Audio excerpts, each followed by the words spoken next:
Backstreet, la vidéo, c'est beau! Enfin, ça faisait longtemps qu'on l'attendait. Enfin, un nouveau Koh-Lanta. Bravo, bravo. Bon, maintenant ça devient habituel, les candidats arrivent en bateau, sautent dans l'eau. Forcément, il y a toujours un des candidats qui ne sait pas nager. Ce coup-là, c'était Gaël. C'est con, j'aime bien Gaël, mais par contre, dans l'eau, elle est foutue. Elle tiendra jamais jusqu'à la fin de Koh-Lanta si elle sait pas nager. Mais heureusement pour elle, Bruno, qui est musclé, fort et très sportif, l'a sauvé. Je pense que, d'ailleurs, il l'a sauvé parce que non seulement il voulait sauver Gaël, mais aussi il matait son cul. Et le Bruno, il a l'air bien aimé de mater les culs, Bruno. Pour départager les candidats, bien sûr, une épreuve éliminatoire. C'est la plus vieille du Koh-Lanta qui s'est fait éliminer, André. Je crois qu'elle avait 59 ans, André. Elle s'est fait éliminer. Forcément, André, on casse pas sa boussole quand on fait une épreuve d'orientation. Sinon, après, niveau orientation, voilà. T'as cassé ta boussole, et au lieu de trouver le campement, tu rentres en France. Super, André.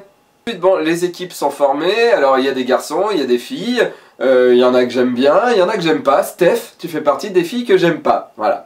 On est tous hyper contents de savoir que tu t'es fait épiler au laser pour Koh-Lanta.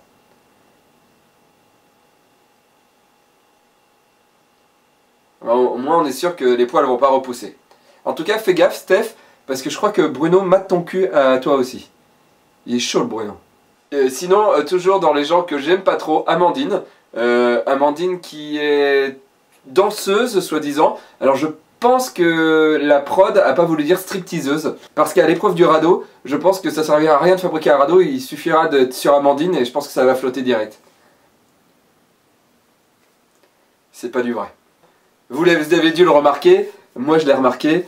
Ghislain, mon nouveau héros du Nord de Koh-Lanta. Ghislain, le gars de Tourcoing. En plus ça rime. Ghislain, le gars de Tourcoing, t'entends son accent. Je m'appelle Ghislain, je suis le gars de Tourcoing. Ghislain. C'est grâce à toi que j'ai inventé Régis Robert. Et je te connaissais même pas. Alors, Ghislain, tu es mon nouveau héros. Et en plus, tu utilises tout le temps cette phrase. C'est comme qui je dirais. Qui n'est pas une phrase qui existe.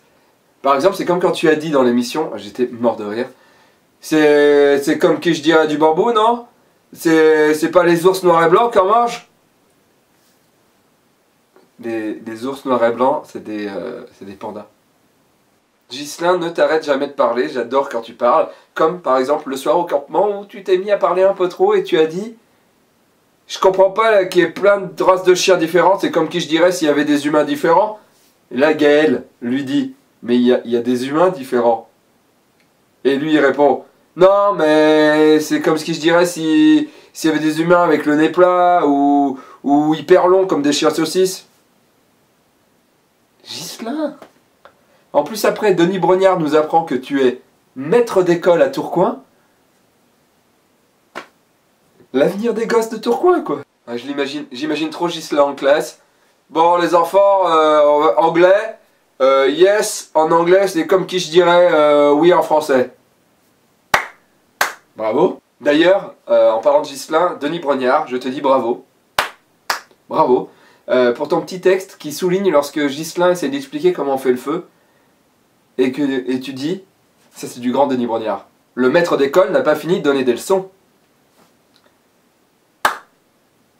Merci à la prod d'avoir mis Toufik et Bruno dans la même équipe avec les jaunes, en sachant que Toufik est tunisien et que Bruno a l'air extrêmement raciste. Je pense que les prochaines émissions vont vraiment être cool à regarder. Voilà, on arrive à l'épreuve d'immunité. Forcément, il faut enflammer un flambeau, le jeter dans la vasque.